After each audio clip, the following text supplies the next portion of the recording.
नमस्कार दोस्तों, मैं रंजित रंजन आप सभी का एक बार फिर से स्वागत करता हूं हमारे इस YouTube channel competitive study centre पर। दोस्तों, आपको पता है अभी हम प्रॉफिट लॉस पढ़ रहे हैं। मैथ का एक चैप्टर है लाभ और हानि, उसको पढ़ रहे हैं। उसमें कुछ क्लास हुआ है, आप जाकर देखिए पीछे। उसमें हमने बेसिक्स और कुछ टाइप्स हुए हैं, है ना। कैसे कैसे प्रॉफिट होता है, कैसे लॉस होता है, तो हम कैसे निकाले। CP पे हमें हमेशा प्रॉफिट करना करते हैं, अगर SP भी कहा तो कैसे निकाले, है ना। इन सारे बातों की चर्चा हमने पिछले क्लास में किया हुआ है। इसका लिंक आपको डिस्क्रिप्शन में मिल जाएगा, आप जाके देख सकते हैं। वैसे चैनल पर प्लेलिस्ट भी बना हुआ है, एकदम सीक्वेंस से लाइन बाय लाइन क्लास है, आप जाके देख सकते हैं। ठीक है दोस्तों, आज की क्लास में क्या क्या होगा। आज की क्लास में दोस्तों प्रॉफिट लॉस का एक अगला टाइप लेते हैं। आप देखिए होइएगा क्लास में, कुछ एग्जाम में बहुत बार पूछा गया है ये टाइप का क्वेश्चन कि जब हम किसी वस्तु को दो वस्तु खरीद बेचते हैं, लेकिन एक को उतना ही पर X% लाभ पर, दूसरे को X% हानि पर बेचते हैं, तो क्या होता है ना। आपने देखा होगा कब हम जो है कि हमारा x² / 100 हो जाता है, कब ऑलवेज लॉस होगा, कब नो प्रॉफिट नो लॉस होगा। इन सारी बातों की चर्चा आज की क्लास में करेंगे। ठीक है दोस्तों, तो आज की क्लास को आप लास्ट तक देखिएगा। आज के बाद इस टाइप में आपको कोई प्रॉब्लम नहीं होगा। ठीक है, चलिए शुरुआत करते हैं। आपको पता है कि जब हमारे पास मान लीजिए कोई दो वस्तुएं थे और उसको हमने 100 में बेचा होगा, ऐसे समझ लीजिए।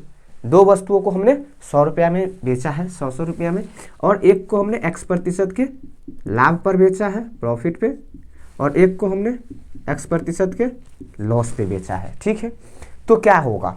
तो दोस्तों जब हमारा SP, अगर SP इसको हम सेलिंग प्राइस बोल दें, अगर SP सेम है, सेलिंग प्राइस सेम है, तो हमारे पास ऑलवेज क्या होगा, लॉस होगा। क्या होगा, ऑलवेज लॉस होगा। कितना लॉस होता है दोस्तों इस केस में, इस केस में हमारे पास x² / 100% इतना का क्या होगा, ऑलवेज लॉस होगा। ठीक है दोस्तों, समझ में आ गया। और जब CP सेम होगा तब तो हमें नो प्रॉफिट नो लॉस होगा, क्योंकि समझिए ना, जैसे कि मान लीजिए 100 रुपया में आपने खरीदा और दो वस्तुएं को 100 रुपया में आपने खरीदा, और एक को 10 रुपये की हानि पर बेच दिया, दूसरे को 10 रुपये की लाभ पर बेच दिया। तो क्या हो गया, पहले तो आपको 10 रुपये का हानि हो रहा था, अब क्या हो रहा है, 10 रुपये का लाभ। तो क्या कोई प्रॉफिट और कोई लॉस हुआ, नहीं हुआ ना। इसीलिए जब हमारा CP सेम रहेगा तब तो नो प्रॉफिट नो लॉस। लेकिन जब SP सेम रहेगा, यानी सेलिंग प्राइस सेम है, यानी कि आपने खरीदा कितना में भी है, लेकिन जब बेचा है क्या, एक को X% के लाभ पर, दूसरे को X% की हानि पर, तो क्या होगा, ऑलवेज आपको क्या होगा, लॉस होगा। ठीक है, कितना लॉस होगा, x² / 100% का। समझ गए दोस्तों। ठीक है, इस पर कैसा कैसा क्वेश्चन आता है, चलिए देखते हैं। पहला क्वेश्चन लेते हैं, उसके बाद फिर हम आगे समझते चलेंगे। ठीक है दोस्तों, देखिए आज की क्लास का पहला क्वेश्चन क्या कह रहा है, ध्यान से देखिए। पहला क्वेश्चन कह रहा है कि दो वस्तुएं को 2250 रुपया में प्रत्येक के हिसाब से बेचा जाता है। पहले को 15% लाभ और दूसरे को 15% हानि पर बेचा जाता है, तो लाभ या हानि प्रतिशत ज्ञात कीजिए। ठीक है दोस्तों, बहुत आसान क्वेश्चन है। क्या कहा कि दो वस्तुओं को 2250 रुपया में बेचने पर पहले वस्तुओं को लाभ पर बेचा गया, दूसरे वस्तुओं को हानि पर बेचा गया है। तो आपको बताना है लाभ हुआ या हानि हुआ, है ना दोस्तों। अभी हमने आपसे बात हमारी हुई है बस कुछ देर पहले, क्या कि अगर हमारा SP सेम है, तो अगर एक को X% के लाभ पर और दूसरे को X% की हानि पर बेचेंगे, तो ऑलवेज हमें क्या होगा, लॉस होगा। यानी यहाँ भी क्या होगा, होगा तो लॉस ही, लेकिन कितना परसेंटेज का लॉस होगा, तो हमने बताया था x² / 100, यही है। तो x की जगह यहाँ कितना है, 15% की शुरू में हानि है, फिर लाभ है, तो 15 का स्क्वायर / 100। तो यहाँ से कितना आ जाएगा, 225/100, यानी कि 2.25% का आपको क्या हो जाएगा, लॉस हो जाएगा। समझ गए दोस्तों, कुछ नहीं था क्वेश्चन में। SP हमारा यहाँ सेम है कि 2250 रुपया प्रत्येक को बेचा गया है, एक को 15% की हानि पर, दूसरे को 15% के लाभ पर, तो क्या होगा, ऑलवेज लॉस होगा। ठीक है, चलिए अगला क्वेश्चन लेते हैं, देखते हैं कैसा क्वेश्चन इसमें और एक पूछा जाता है। कह रहा है कि दो चिड़िया 1920 रुपया प्रत्येक के हिसाब से बेचा जाता है। एक को 20% के लाभ पर और दूसरे को 20% की हानि पर बेचा जाता है, तो कुल कितने रुपये का लाभ हुआ। दोस्तों अब इस क्वेश्चन में ये नहीं पूछ रहा है आपसे कि कितने परसेंटेज का लाभ हुआ। अब क्या पूछ रहा है कि दो चिड़िया है, आपने उसे बेचा है, एक को 20% के लाभ पर, दूसरे को 20% की हानि पर, तो आपको क्या हो रहा है, लॉस हो रहा है, प्रॉफिट हो रहा है। आखिर लॉस या प्रॉफिट जो हो रहा है तो वो कितने रुपये की हो रहा है। यहाँ पे क्या पूछ रहा है, रुपया पूछ रहा है। ठीक है दोस्तों, बनाइए तो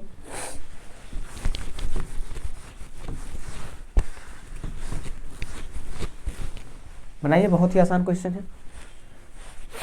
देखिए दोस्तों, अगर हम बात करते हैं अभी 20% की लाभ और 20% की हानि पर बेचे हैं, तो हमें तो पता है कि ऑलवेज क्या होगा, लॉस होगा। तो लॉस परसेंटेज पहले आपको निकालना पड़ेगा। तो 20 का स्क्वायर 100 क्या हो जाएगा, 400/100, यानी कि 4% का आपको लॉस होगा। ठीक है, क्या होगा, लॉस होगा। तो आप बताइए, अगर 100% किसी वस्तु का क्रय मूल्य है और 4% का लॉस है, तो आपने कितना पर बेचा होगा, 96% पर।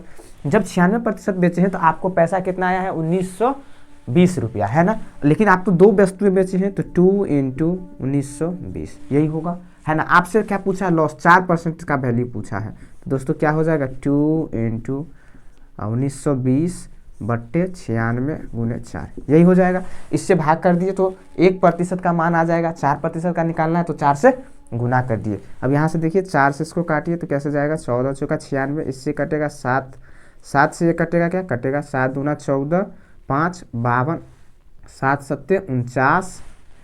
उसके बाद में कितना बचेगा, 7 से कटेगा क्या, 7 दूना 14। पॉइंट में आएगा इसका आंसर दोस्तों, ऐसे ही लग रहा है। 4% का वैल्यू निकालना है, देख लीजिए ध्यान से, कहीं पे कैलकुलेशन तो नहीं गलत हो गया। 4 से इसको काटेंगे, 24 चौका 96 ना होता है, यही गड़बड़ हो गया। 24 चौका 96, फिर इससे 2 से काटेंगे तो 12, है ना। 12 से इसको काटेंगे तो 12 6 12 6 72, 160, यानी कि जो लॉस होगा हमारा वो कितने रुपये का होगा, 160 रुपये का। समझ गए दोस्तों, कुछ नहीं था इस क्वेश्चन में भी। सेम हमारे पास जो जैसे कि दिया हुआ था एसपी सेम है, तो हमें ऑलवेज लॉस होगा कितना, 4% का। हमने कहा अगर 100% किसी वस्तु का क्रय मूल्य है और 4% की लॉस हो गया, तो 96 में बेचे होंगे। 96 में बेचे, जो 2 × 1920 यानी कि इतने रुपये में बेचे थे, जो 96% का वैल्यू हो जाएगा, तो उसको डिवाइड कर दी तो 1% का मान आ गया। 4% का निकालना था तो हमने 160 निकाल दिया। ठीक है दोस्तों, सिर्फ गुना भाग और कुछ नहीं है। ठीक है, चलिए अगला क्वेश्चन देखते हैं। कैसा क्वेश्चन एक और आता है, कह रहा है कि 2 बिल्ली 3700 रुपये के बेचे जाते हैं। पहले बिल्ली को क्रय मूल्य दूसरे बिल्ली के क्रय मूल्य के बराबर है। अच्छा सॉरी, पहले बिल्ली का विक्रय मूल्य नहीं, क्रय मूल्य दूसरे बिल्ली के विक्रय मूल्य के बराबर है। तो यदि अगर पहले बिल्ली को 15% की हानि पर तथा दूसरे बिल्ली को 25% के लाभ पर बेचा जाता है, तो कुल मिलाकर कितने रुपये की लाभ या हानि हुई। इसमें भी आपको क्या पूछ रहा है, पैसा ही पूछ रहा है ना। बनाइए तो, पहले वस्तु को विक्रय मूल्य जो है पहले बिल्ली का, वो दूसरे बिल्ली के पहले बिल्ली का जो क्रय मूल्य है वो दूसरे बिल्ली के विक्रय मूल्य के बराबर है ना। और एक को 15% की हानि पर, दूसरे को 25% के लाभ पर बेचा गया है। देखिए तो क्वेश्चन बनाइए तो कैसे बनेगा ये क्वेश्चन। सबसे पहले तो आप ध्यान से देखिए कि जब आप 15% की हानि पर बेचे हैं, तो 15% का मान कितना होता है, 5% का होता है 1/20। हमने परसेंटेज में आपको पढ़ाया है। तो 15% का 3/20, यानी कि अगर हम CP और SP की बात करें, तो अगर इसका CP 20 होगा तो SP कितना होगा, 3 का लॉस है, 15% लॉस पे बेचा गया है, तो यहाँ पर कितना हो जाएगा, 17 हो जाएगा कि नहीं। ठीक है, इसके बाद आपने 25% का क्या लिया है, प्रॉफिट लिया है, यानी 1/4, यानी कि 4 का जो सामान होगा उसको आपने 5 में बेचा होगा। ठीक है, यहाँ पे बिल्ली है। ठीक है, तो अब कहा कि पहले बिल्ली का जो क्रय मूल्य है वो दूसरे बिल्ली के विक्रय मूल्य के बराबर है। तो यहाँ पर तो क्रय मूल्य 20 है, लेकिन विक्रय मूल्य कितना है, 5, तो बराबर है नहीं है। तो इसको हम पहले बराबर करेंगे। बराबर करने के लिए क्या करना पड़ेगा, 4 से मल्टीप्लाई करना पड़ेगा। 4 से मल्टीप्लाई करेंगे तो यहाँ पर 16 और यहाँ पर 20। अब ध्यान से देखिएगा तो पता चलेगा, अच्छा पहले बिल्ली का जो क्रय मूल्य था 20, वो दूसरे बिल्ली के विक्रय मूल्य के बराबर आ गया कि नहीं। अब आपसे क्या पूछा है, पूछा कि यदि 3700 रुपये में बेचा जाता है। ठीक है, 3700 में बेचा जाता है, तो आपसे लाभ या हानि होगा वो पूछा है। ठीक है, यहाँ पर देख लीजिए आपका क्रय मूल्य कितना था, 16 और 20 36, है ना। 20 और 16 36। विक्रय मूल्य कितना है, 20 और 16 17 37, यानी कि आपको प्रॉफिट हो रहा है। कितना का प्रॉफिट हो रहा है, यहाँ लिखते हैं प्रॉफिट 1 यूनिट का हो रहा है, और यही 1 यूनिट का मान आपको पूछा है कि कितना रुपया है ना। तो यहाँ पर देखिए 37 है ना, 37 यूनिट का मान दिया हुआ है, कितना, 3700 रुपया, यानी कि 37 यूनिट का मान 3700 है, यानी कि 100 टाइम्स है। तो यहाँ पर 1 यूनिट का कितना होगा, 100 गुना करेंगे तो 100, यही आपका क्या हो जाएगा, आंसर हो जाएगा इस क्वेश्चन का। समझ गए दोस्तों। कुछ नहीं था इस क्वेश्चन में, 2 बिल्ली को बेचा गया था, सिर्फ इसमें एक टर्म्स क्या लगा दिया था कि पहले बिल्ली का जो क्रय मूल्य होगा वो दूसरे बिल्ली के विक्रय मूल्य के बराबर होगा। वहां से हमने विक्रय मूल्य की तुलना कर लिया और प्रॉफिट निकाल लिया। ठीक है दोस्तों, चलिए अगला क्वेश्चन लेते हैं, एक और क्वेश्चन और देखते हैं क्या है क्वेश्चन। कह रहा है कि एक फल विक्रेता केला और अमरूद बेचता है, प्रत्येक से बराबर राजस्व प्राप्त करता है। ठीक है, प्रत्येक केला पर 10% का लाभ प्राप्त करता है और प्रत्येक अमरूद पर 20% का लाभ प्राप्त करता है। बेचे गए केला और अमरूद की संख्या का अनुपात 4:1 है, तो केला और अमरूद की कीमत का अनुपात क्या होगा। ठीक है, आपको अब ये इससे थोड़ा सा हटके क्वेश्चन है। क्या इसमें क्या किया है कि जो बेच के जो पैसा है वो तो सेम है कि बराबर राजस्व प्राप्त किया है, लेकिन अब यहाँ पे ना दोनों को प्रॉफिट पे बेच रहा है। लेकिन बहुत आसान है, सिर्फ भाषा इतना बड़ा है, क्वेश्चन बहुत आसान है। आप लोग क्या कीजिएगा, इसको बनाइएगा और इसका आंसर आप हमें कमेंट बॉक्स में जरूर दीजिएगा। अगर आपसे ये क्वेश्चन नहीं बनता है या फिर कोई डाउट है क्वेश्चन में तो आप हमें कमेंट कीजिएगा, हम आपके कमेंट का जवाब जरूर देंगे। अगर आपसे नहीं बनेगा कहिएगा तो इस क्वेश्चन को हम अगले क्लास में ले लेंगे। ठीक है दोस्तों, तो दोस्तों आज की क्लास आपको कैसा लगा आप हमें कमेंट करके ज़रूर बताएं और इस क्लास को अपने दोस्तों में शेयर कीजिए, लाइक कीजिए। अगर आप हमारे चैनल पर नए हैं तो चैनल को सब्सक्राइब कीजिए, सब्सक्राइब करके बेल आइकन को जरूर दबा लीजिएगा। इससे क्या होगा कि जैसे ही इसका अगला क्लास आएगा आपको नोटिफिकेशन के माध्यम से सबसे पहले आप तक पहुँच जाएगा। ठीक है दोस्तों, अपना ख्याल रखिए, पढ़ते रहिए, मिलते हैं अगले क्लास में।